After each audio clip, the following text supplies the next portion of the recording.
Okay, Hare Krishna. We'll discuss 16th chapter of Srimad Bhagavatam, how Pariksit received the age of Kali. So in the previous chapter, chapter number 15, we saw how Pandavas, upon hearing the news of Krishna's departure, they actually became indifferent to the worldly pleasures. No? Without Krishna, they didn't find any point of them staying here. Why? Because they had previously a lot of attachment to Krishna, because they had a lot of association and reciprocation from Krishna directly. So it's like somebody who doesn't know how uh, something tastes. No, like for example, if some gulab jamun is there, if somebody don't know what is gulab jamun, how does that gulab jamun taste like, and he does not develop any hankering for that object. I'm just giving you an example, okay? But if somebody who has tasted certain object, very tasty thing, and if he is bereft of that thing, if he develops that hankering, he will have a certain kind of remorsement, or like kind of sad feeling. Mm. Like for suppose, if somebody already born in poverty, still they are accustomed to the same poverty, it doesn't bother him. But if somebody is born filthy rich, but due to some circumstances, he is kept in a situation where he has to go through lot of struggle for his maintenance, and and for his survival, it will be a distressing situation. Means a person who has uh, object of enjoyment. If the object of enjoyment is taken from him, he will be much in distress rather than a person who never had any object of enjoyment. So, for the object of enjoyment for devotees is Krishna's service. Mm. So, Krishna's association, Krishna Katha, Krishna's devotees. So, devotees feel great pain and great unfortunate feeling, like only when they are separated from Krishna or Krishna's devotees or Krishna's service. So in the same way, when the Pandavas, even though they had entire earthly kingdom to rule and no rivalry, just like in previous times, there was Duryodhana, Dushyasana, and Dhritarashtra. All there always they are very insecure situation. What kind of plans that they might be doing to give us trouble like that. So they had underwent lot of troublesome situations, but at the finally they earned the kingdom, they destroyed all their enemies, and they are in peace. But their object of interest, their object of uh, love, their object of most precious thing, what they consider the most precious thing uh, in the earth, in their existence, they lost that. Mm. So they never considered this kingdom. The kingdom came and the kingdom went. The respects and honor of being the unconquerable king and the title of the Samrat, like that. They came into the lives of Pandavas and they went again. They came, but they are not very much attached to them. They are only attached to Krishna, Krishna service, Krishna's association. So, and Pandavas, even when they got the kingdom, they were ruling for the pleasure of Krishna. They were not at all attached. Yudhishthir Maharaj was such an nice, dharmic person that he knows how to engage everything in Krishna service perfectly for the pleasure of everybody. That's why Krishna was very pleased to make Yudhishthir Maharaj as the emperor of the whole earthly planet. Okay, and Krishna even annihilated his own kinsmen, like uh, Yadus, who who whom he thought that he would be the troublemakers for the earthly kingdom, or Yudhishthir Maharaj, because Yudhishthir Maharaj was ruling the earthly planet right now, right? So when Krishna left this planet, the Pandavas were felt hopeless. The Pandavas are very much in distress.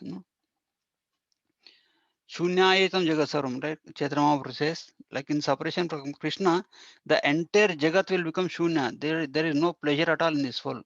So that's what the Pandavas feeling. So they renounced, and before renouncing the entire kingdom, it is the responsibility of a person who is on the authority to have a qualified successor who can take care of the any system mm, nicely after them. So they actually they actually coronated Parikshit Maharaj as the next king, and then we discussed how Yudhishthir and all the Pandavas left towards the northern side for Krishna to be Krishna conscious. So after they went,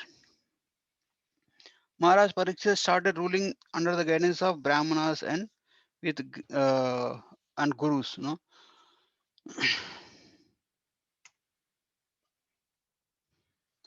Maharaj Pariksit was appointed. What is his name? Krupacharya.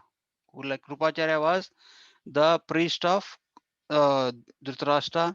He participated even in the battle of Kurukshetra, and also he was one of the general. He was one of the person in the team who killed uh, the father of Parikshit Maharaj, who is Abhimanyu, mm, son of Arjuna. When Abhimanyu went into Padma Viha, he was so powerful that not a single warrior can face him. So Dronacharya says, no, it is impossible for a single person to handle this boy. So we have to team up together and attack simultaneously, and we should not give him a chance to take. As long as there is bow and there is in his hand, we cannot defeat him. So for that, we have like multiple Maharathis should attack this Abhimanyu. Then only we will be able to control him. So that's how they actually teamed up, and they actually attacked Abhimanyu and they killed Abhimanyu in a uh, what do you call adharmic way. I am not able to get the right term for that in English. So in an unrighteous way, okay.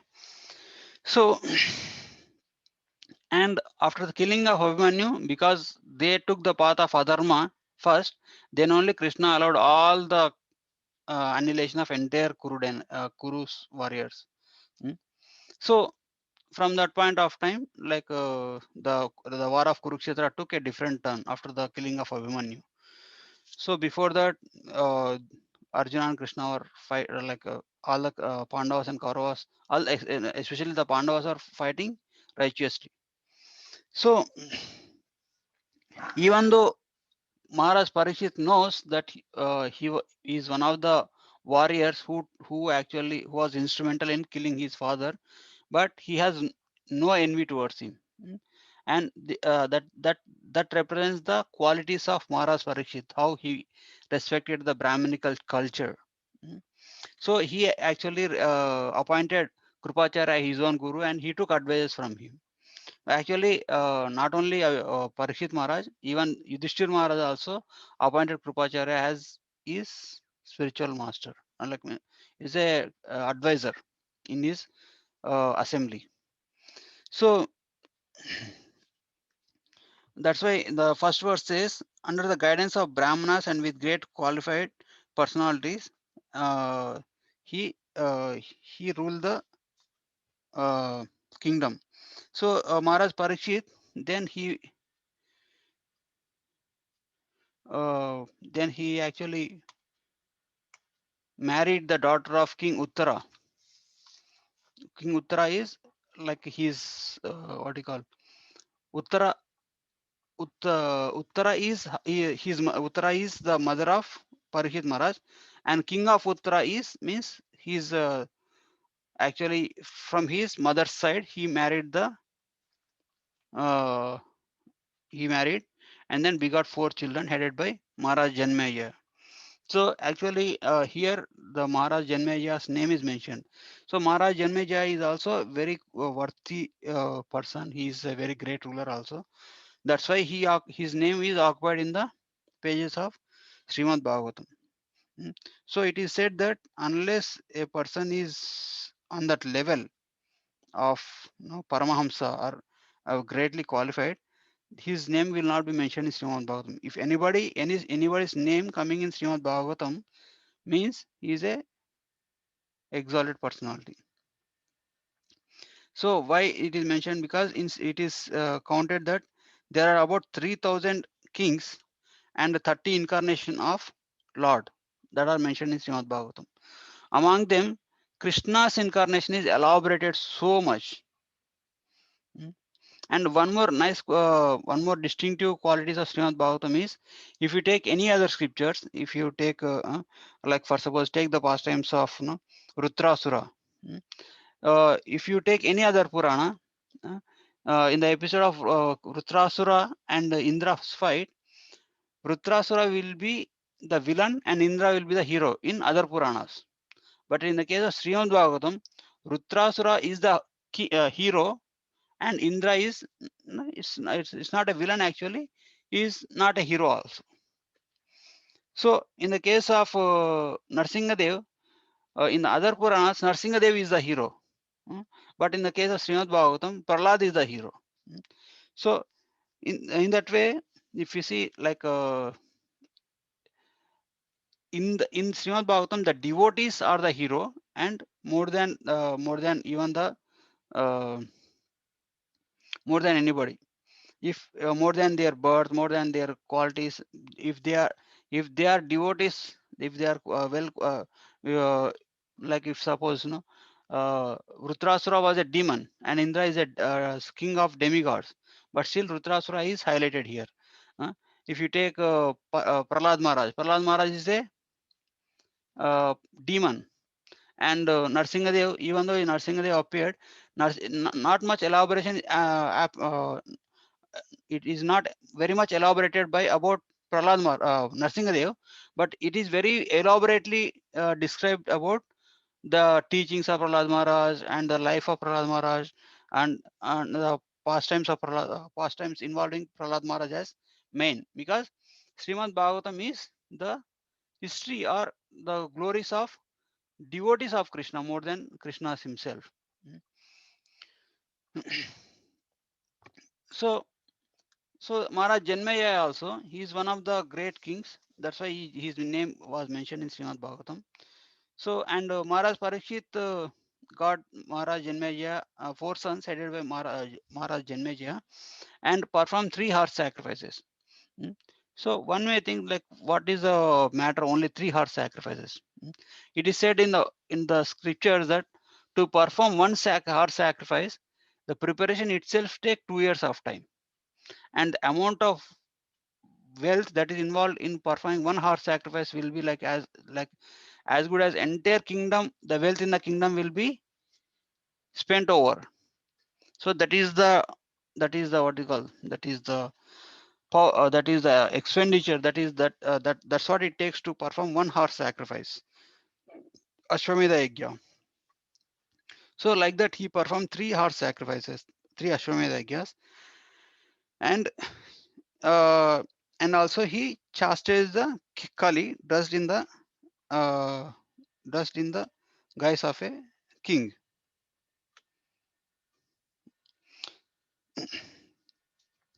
So while these are mentioning, Shuta Goswami was telling all these things about Parikshit Maharaj's rule. Then Shreyas of Naimisharana asked, why did Parikshit Maharaj simply punish the Kali? Why didn't he kill him? Because if Parikshit Maharaj would have killed Kali, then we would have been still in Dwapara Yuga and will be more in Sattvagun. Why did he not kill Kali? And they wanted to hear more about Krishna rather than any other mundane subjects matters. And also they say they glorify the Srimad Bhagavatam. How when the Srimad Bhagavatam is narrated, like they say that nobody will get any fatigue or nobody will pass away because they are strong ascetics, right? Means they are sages performing great austerities. that is a good chance, like now they may pass away during the before Bhagavatam starts. That's why Shaunakarashi is saying to Sutta Goswami that no, now that you are starting Srimad Bhagavatam, you know that we are very much interested, and we have invited Yamaraj also to listen to Srimad Bhagavatam. So there is a no chance that anybody will pass away. Because uh, if you see Srimad Bhagavatam in it is done in many times, right? First time is between Maharaj Pariksit and Sukadeva Goswami narrating to Maharaj Pariksit. So there is a time limit because Pariksit Maharaj is going to pass away in 7 days. So he has to narrate all the pastimes fast, without consideration of no depth or any in detail explanation like that.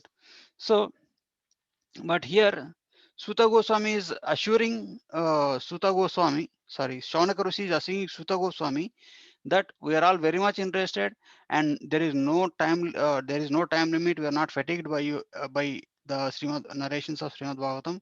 You can explain as elaborately as possible, and we request you to describe the glories and pastimes, sweet pastimes of Krishna himself that are related to Krishna. We don't want to hear anything other than Krishna. Mm. So if you see, like no, the devotees are not interested even are listening anything about Purusharthas, Dharma, Artha, Kama, and Moksha. No, that's why if you see some devotees, they don't read even Mahabharata because Mahabharata involves a lot of other things except rather than Krishna's pastimes. Krishna's pastimes are there because Krishna narrated Bhagavad Gita. Krishna has given Bhagavad Gita in Mahabharata only. That's the reason Mahabharata became the Panchama Veda. But still the devotees are not attracted to that because there are a lot of if you see percentage wise almost 80-90% it is other stuff other stuff other than pure devotional service to Krishna or pure pastimes of Krishna. That's why devotees are not very much appreciate the Mahabharata also. Mm. So Shaunaka Rishi is requesting Sutta Goswami. mm, so we are very much inclined to hear about the past sweet pastimes of Krishna and his incarnations. So we are not in a hurry. Please take your time and narrate them elaborately like that. He is encouraging him. So after Shaunaka Rishi's questions, uh, Suta Goswami then started answering the started narrating about the movements of Maharaj Pariksit. So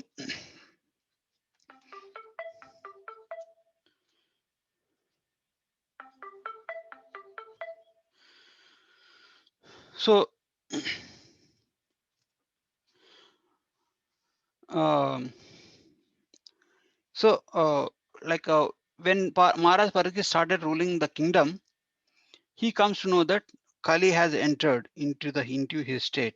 Means the effects of Kali Yuga started uh, appearing in the kingdom of Pariksit Maharaj.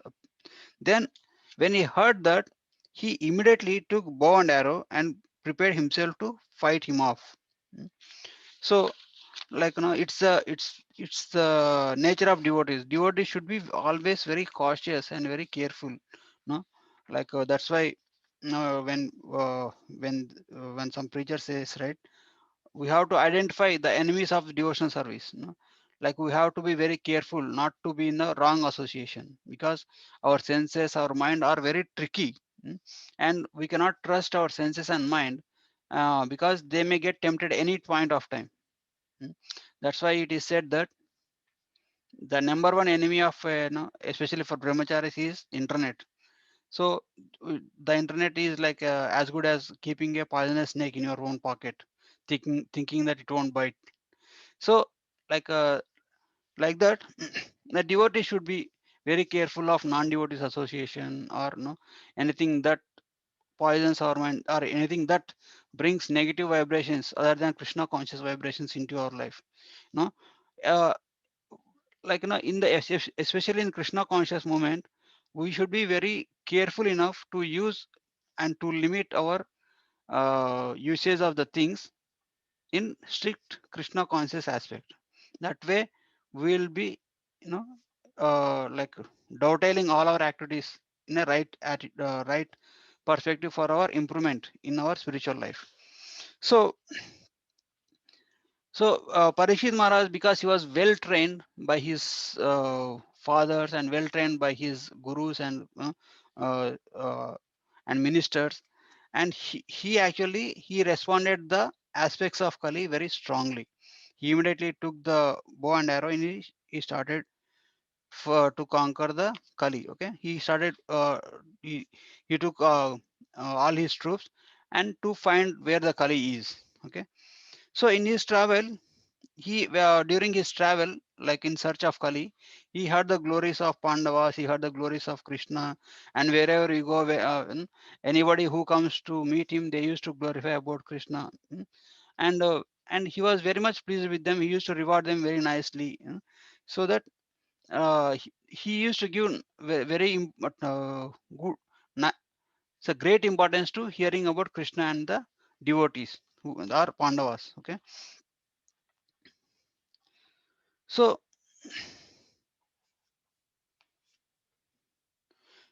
when he was in search of Kali like this, then 1 minute.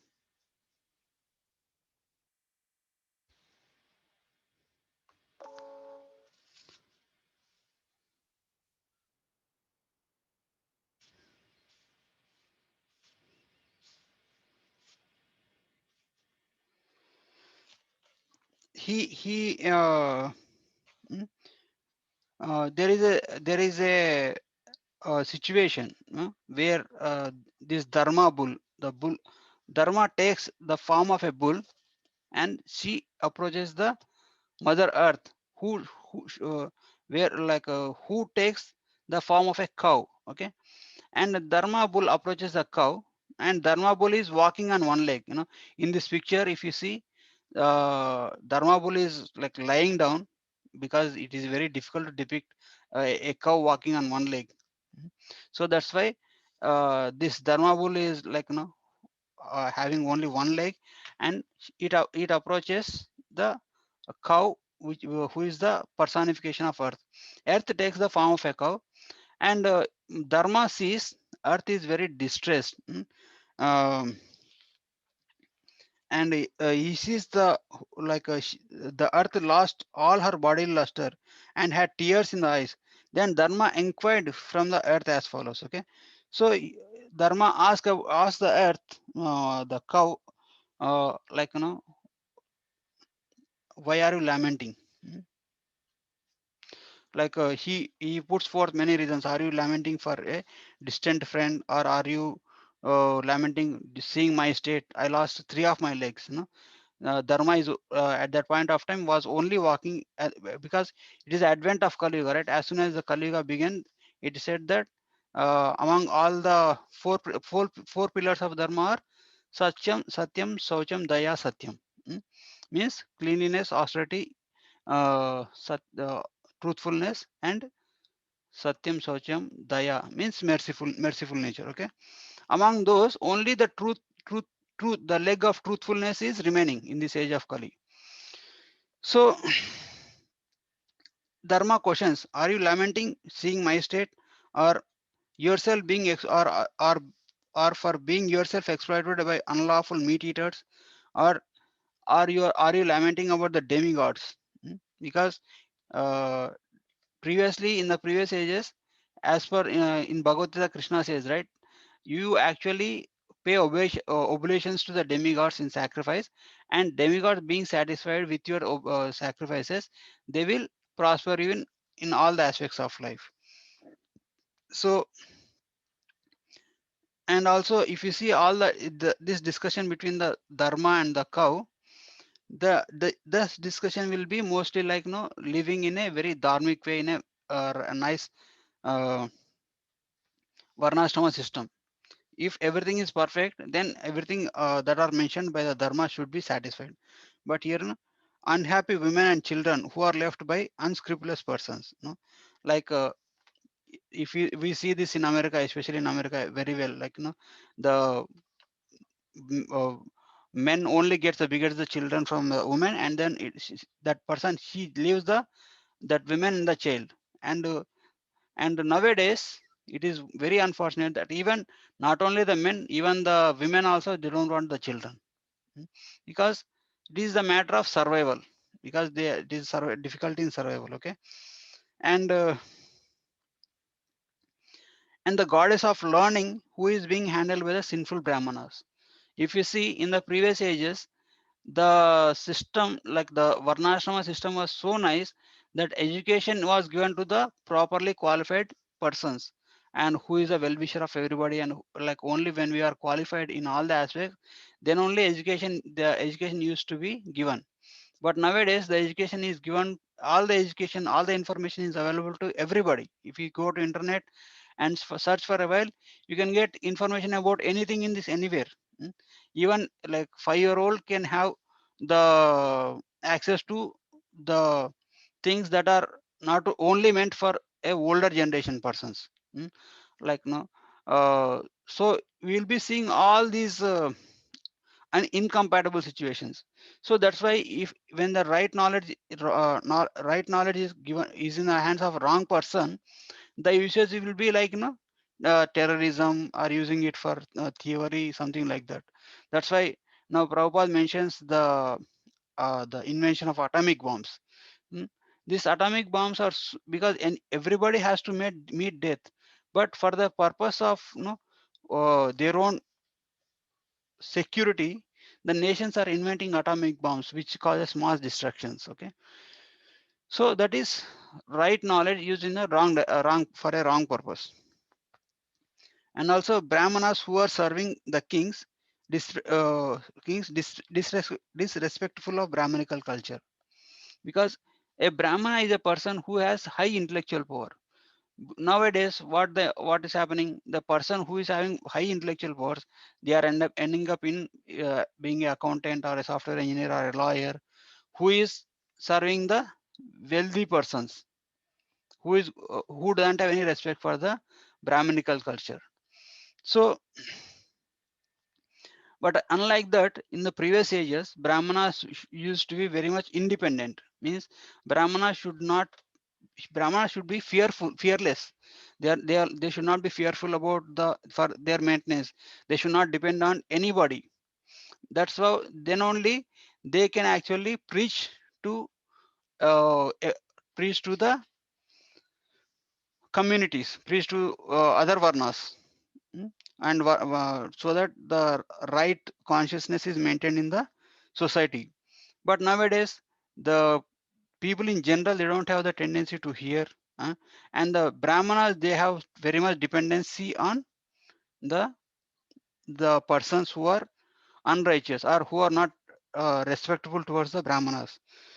So in the previous ages, when a charity is given, the person who gives the charity used to be grateful, because he used to be grateful for giving him the opportunity to serve.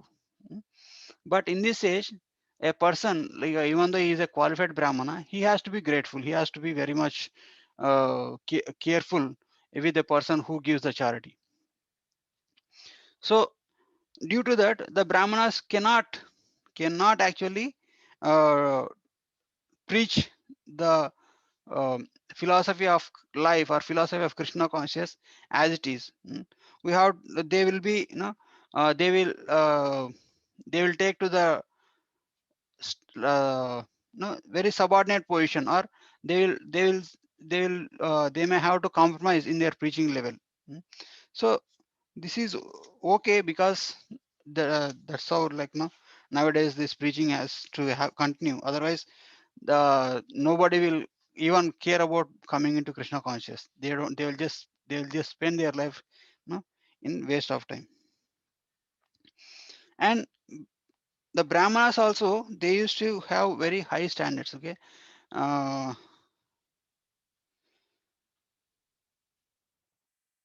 okay. And the next question that Dharma asks is the disorder created by the so-called administrators, bewildered by the Kali. Mm. And this disorder happens in the administration only because when they act independently. But when Sutta Goswami describing the qualities of Parikshit Maharaj, he glorifies Parikshit Maharaj as a person who never uses his free, who doesn't act independently. Mm. Parikshit Maharaj, even though he is unrivaled king, he never acted independently. He was always consulting the Brahmanas and the Guru for doing anything, or for to be on a, he used to take their advice. Mm. And Brahmanas who advise the king will, they should be actually in a well qualified and well situated. Not like the, if the Brahmanas are very much fearful, or very much engaged to sense gratification, then they will give wrong advice to the king. And when the king when the king follows that advice, he may not be able to deliver the proper justice in, or proper administration. Mm. And also, if you see the example of, like Ravana, like Ravana also has some advisors in his kingdom. Mm. When Hanuman comes and burns the Lanka on his first visit to the Lanka, Ravana calls his ministers and all these assembly, and to discuss what to do now, because we are going to face, this monkey has brought the news that Ram is going to come with the enemy of, no, these powerful monkeys, and how shall we face the situation? And in that assembly, all of them except Vibhishan supported Ravana. Nobody had the dare to tell him that you actually did a mistake by abducting Sita from Ram, and why don't you return Sita to Ram, and that will, that so that we can avoid the war. And nobody has that kind of guts to say to Ravan, because they were very much entangled, or very much addicted to the sense gratification. Because of their wrong advice, even though Vibhishan tried to advise him nicely, everybody in the assembly uh, did not approve Vibhishan. They only supported Ravan's act, and then Vibhishan had to flee from Ravan's assembly. So, if the Brahmanas are addicted to sense gratification, if the Brahmanas are not independent, if the Brahmanas are fearful, then they will not be able to give proper advice. But if in case, even if we have the right Brahmana, if the administrator is not willing to follow the instructions of Brahmana, or if the administrator acts independently, then he cannot be able to deliver the justice. Because if you see, the Kshatriyas are like the arms, and the Brahmanas are like brain. Brain has intelligence, brain has uh, proper thinking ability, and hand only has the physical strength. So, and the guidance should be taken from the Brahmanas, and the action should be performed by the Kshatriya. Means the intelligence has to direct the hand to how to act. Then only the administration, the function will be proper. But if the Brahmanas, if they are not qualified, and if they are uh, even if Brahmanas are, then they will not be able to give the right direction to the Kshatriyas.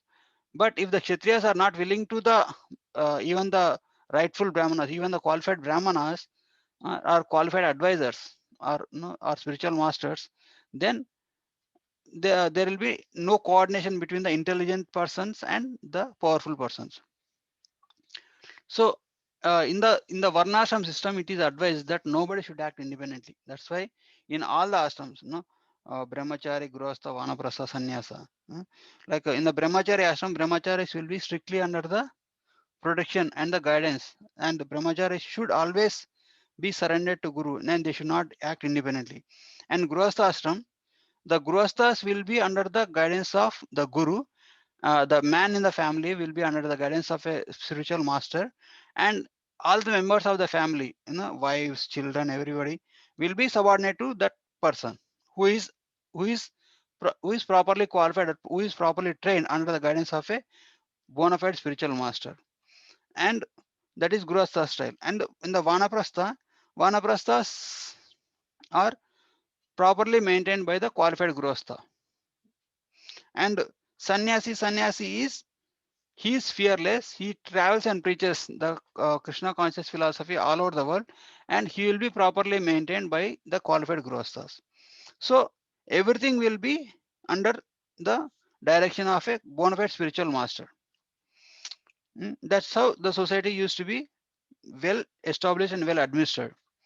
And if you take Brahmana, Kshatriya, Vaishya, Sudra also, Brahmanas are the class of men who are properly trained, who are the division of Brahmanas happen only by guna and karma, right? Guna means the nature and karma means the activity they like to perform more.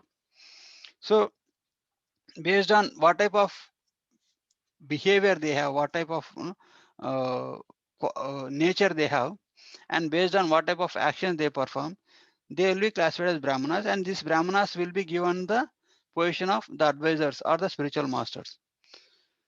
So, and they used to guide, Brahmanas used to guide Kshatriyas, Vaishyas, and then Sudras are under the protection of all the three upper classes. The protection of under the guidance of Brahmanas, Sudras used to be under the protection of Brahmanas, Kshatriyas, and Vaishyas. And Kshatriyas and Vaishyas are in turn and are under the guidance of a bona fide spiritual master. In that way, nobody used to be independent. And if you see, one may think here the Brahmanas are ultimate authority, how can they be independent? No, they are also not independent. They cannot act. They cannot act without injunction of scriptures. They should, all the actions of the Brahmana should be in line with the sadhu and shastra, sadhu guru shastra. So this nature is the right. This structure is the this structure is what is followed in the Vedic culture, so that everything, no, like everybody in the brahmacharya ashram, guru ashram, vanapashra ashram, sannyasi ashram are nicely taken care, and everybody progress in their spiritual life properly.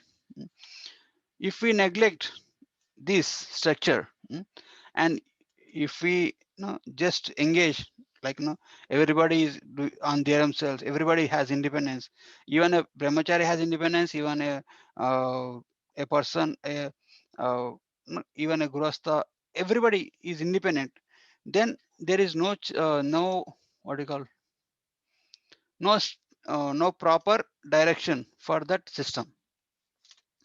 So Dharma is asking, so disorder created by the so-called administrators, bewildered by Kali. So this is what happening now. Okay, now the rulers in nowadays, they don't have proper qualification.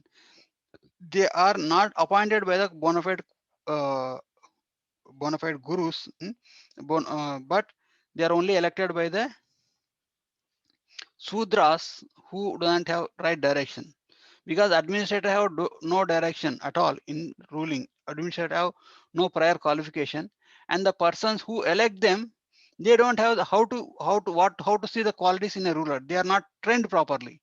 So there is a no chance of a dharmic ruler in this system. Okay, and the next question he asks is, people engage in eating, sleeping, mating, etc. without any restrictions. So this Dharma is asking, are you worried about them? Okay, or are you worried about being bereft of the Lord's presence? You are probably remembering his activities and lamenting his in absence. Okay, so Dharma asks Mother Earth, are you lamenting for these reasons? So then, like now, Earth responds to the questions of Dharma. Okay, Earth says that no, like she first mentions that once you Dharma, you are maintained in four legs. Now you and legs, and you increase the happiness in the world. So actually, the four purusharthas, Dharma, Artha, Kama, and Moksha. So when Dharma is properly taken care, it will give proper Artha, and it will lead. It will also satisfy kamas, and it will give ultimate moksha. Now, this gives happiness while we are in this soul, also happiness life after. It doesn't mean like if you follow dharma, then we will be restricted, we will be cheated of our enjoyment. Greater enjoyment can be achieved only by when we when we properly follow dharma. Mm. So cow says that Mother Earth says to Dharma that you are in previous ages, you are nicely maintained with on four legs, and you increase the happiness of the world. Mm. And Lord, she also repents about Lord, who is the reservoir of all transcendental qualities, and the abode of the goddess of fortune, has now ended his pastimes. So it is said that when Lord Krishna was on this earthly planet, the only person Krishna never left the association is Mother Earth. Mm. Because right from the day one until he ends up his pastimes, Krishna was in constant touch with Mother Earth. Mm. So Mother Earth was in constant association of Lord, and so due to the presence of Lord Krishna, Mother Earth was become most worshipable in the entire creation. Mm. And Cow also says that no, Mother Earth also says that I lament for myself, you demigods, sages, pitris, and devotees, and the followers of Varnashrama. Mm. So basically, Mother Cow, mm, she is actually agreeing for all the things that Dharma has mentioned. Okay, and Earth says Lakshmi ji, whose glance is sought by the demigods like Brahma, gave up her own abode and performed austerities, worshipping Lord's feet. Being decorated by the Lord's footprints, I surpassed the three worlds in the fortune. But at the end, when I felt I was so fortunate, that Lord has left me. Hmm. So, like when Lord is present, earth become the most worshipful because Lord is constantly in the association of the earth. Wherever Lord goes, Lord is always in touch with the earth. Okay. So, and she also recalls how she received the greatest favors from the Lord. Okay. The Lord has relieved me and you. He relieved me the burden of military phalanxes of atheistic kings. Similarly, he relieved you of your weakness, weak, your weak standing strength by his prowess and appearing in the Yadu dynasty. Hmm. Who can tolerate the separation from the Supreme Lord? Who can conquer the gravity or the passionate warmth of his sweethearts? Okay. So basically, Mother Earth is in separation from Lord Krishna. Like no, she is also devotee of Krishna. So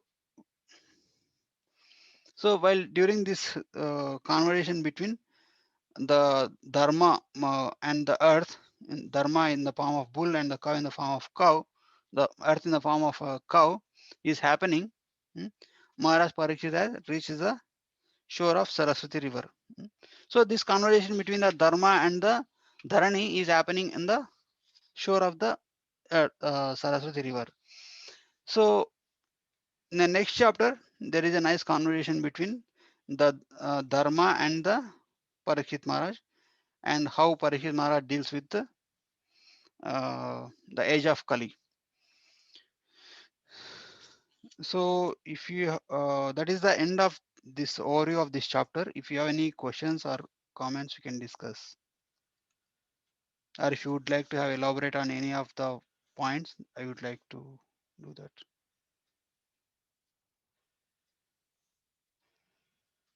Hare Krishna. Hare Krishna Prabhuji. Yes, ma'am. Yeah, I'm good, Prabhuji. Till now, yeah, I'm good. So when we read next week this chapter, maybe if we have any doubts, we'll ask Prabhuji. Yeah. Okay.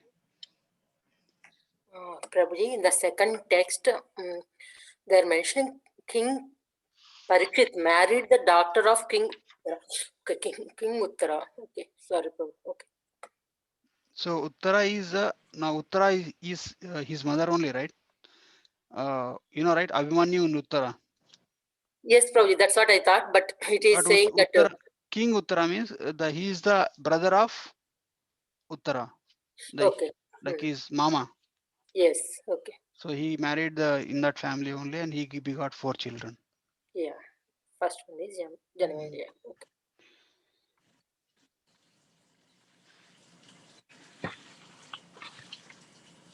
Okay, we'll end it here. Granthra Srimad Bhagavatam ki Jai Srila Prabhupada ki Jai.